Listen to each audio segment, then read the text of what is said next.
Una emoción inmensa para nosotros los paraguayos conmemorar un día tan sagrado a nuestra nacionalidad como es en esta fecha. Y para comenzar me gustaría hacer algunas apreciaciones, ya que me embarga la emoción de todos quienes componemos en este día especial. Los feriados no deben ser modificados. Debemos recordar los principales acontecimientos de nuestra historia el día que le corresponde, que es el 12 de junio, y recuperar varios de los feriados como el 22 de septiembre, Curupaytú, 29 de septiembre, Boquerón, y ni qué decir los demás días, como la victoria de Nanagua, la victoria de Campovía y la victoria de Lendahuel. Pero al verlos, especialmente a los estudiantes, quiero hacer también esta introducción de todos los colegios públicos acá. Qué importante que es la formación de la enseñanza pública nacionalista, y en el Paraguay tenemos que hacer hincapié a estudiantes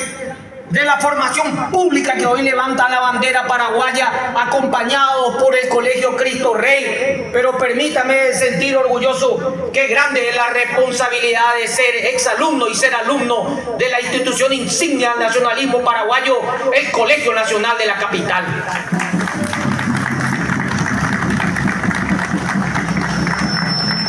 La importancia radical de la victoria del Chaco,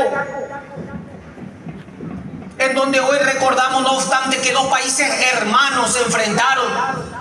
y que ojalá nunca más ocurra.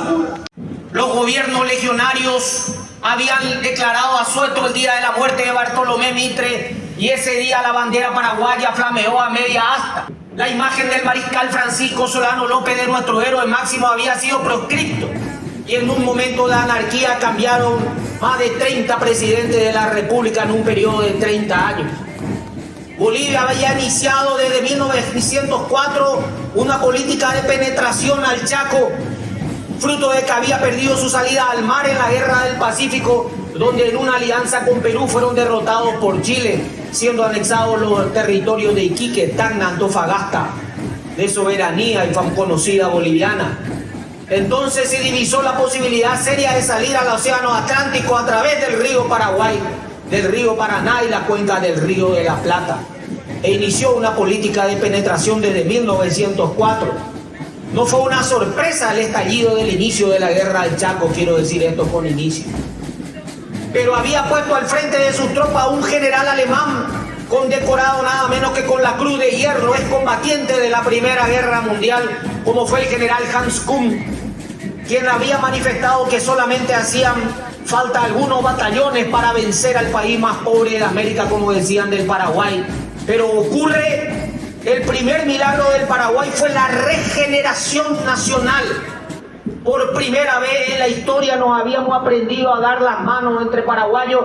sin diferencias políticas para defender a la patria, en donde en menos de 50 años habíamos tenido una guerra de exterminio aquí, donde había muerto más del 90% de la población paraguaya y el 99% de los hombres, que había caído en la última batalla, en la última trinchera de Cerro Corá, con el comandante en jefe de su ejército, cual fuese como fuera Leónidas con su espartano en la batalla de las Termópilas. Esa regeneración nacional que tuvo al frente nada menos de sus Fuerzas Armadas a un teniente coronel con menos de 40 años, obtuvo su primera gran victoria en Boquerón, y luego la primera hazaña da la sorpresa al mundo entero en la primera victoria de Nanagua, en donde en enero y julio, la famosa batalla del 4 de julio, en las dos batallas, más de 10.000 bolivianos sucumben y caen ante la fuerza defensiva del Paraguay al mando del coronel Irrazábal, que había jurado que esa bandera caería solamente cuando el último de los paraguayos caía. De más de 65 años de edad al frente, que estaba ya retirado y movilizado solamente y exclusivamente para las utilidades, como Eugenio Alejandrino Garay, inicia la marcha de casi 60 kilómetros con más de 50 grados de calor, sin parar, para salir a espalda del ejército boliviano y capturar los pozos de agua, los únicos pozos de agua que culminan pereciendo de sed más de 7.000 enemigos, y también se rinde 2 divisiones más. El Paraguay destruyó a lo largo de la guerra 3 ejércitos enemigos, y estando cuando se iniciaron las hostilidades muy cerca del río Paraguay, llegamos a las estribaciones andinas, lavamos el honor paraguayo y recuperamos la garra guaraní, y en el Chaco recuperamos el vencer o morir y la figura de nuestros grandes héroes Cerro Corá, ya que nuestro regimiento, el RC-1 Baloy Rivarola, el RI-1 2 de Mayo, RI-2 Tororó, RI-3 Corrales, RI-4 Curupaltú, RI-5 General Díaz, RI-6 Boquerón, RI-7 San Martín, reivindica la grande hazaña del nacionalismo paraguayo que nuestros mayores nos legaron y que en momentos de tanta confusión nunca tenemos que olvidar, porque aquí vemos el germen del nacimiento de un nuevo nacionalismo paraguayo en momentos que luchamos una batalla de baja intensidad contra ONG y agendas internacionales que quieren ir a enseñarnos y decirnos que recordar a nuestros héroes, recordar nuestra historia es ser fascista, es ser retrógrado. La garra guaraní, ese Cerro Corá, nosotros lo recuperamos en el Chaco. Y ninguna ideología foránea triunfó, porque es el nacionalismo de Emiliano R. Fernández, de 13 Tuyutí, de Rojas Silva Arecao, de reservista Puragué, fue recuperado en el Chaco. Por eso, jóvenes,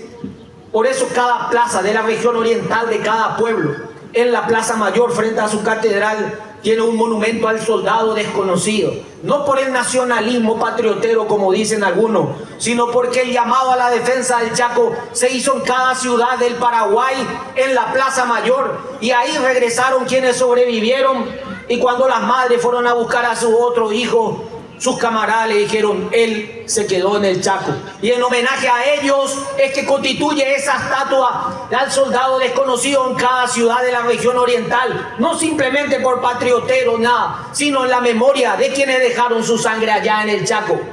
Cada gota de sangre derramada por aquellos soldados que tienen la edad de ustedes o fueron menor, constituye para ustedes un compromiso que deben honrar siempre y tener en cuenta si ustedes van a pisar o no van a ser dignos de esa memoria, de esa gota de sangre. Es un compromiso para ustedes, jóvenes, para toda la ciudadanía paraguaya que hoy nos mira desde acá, que levantamos con todo el corazón, con toda la garra del fondo de la garganta. ¡Viva la República del Paraguay!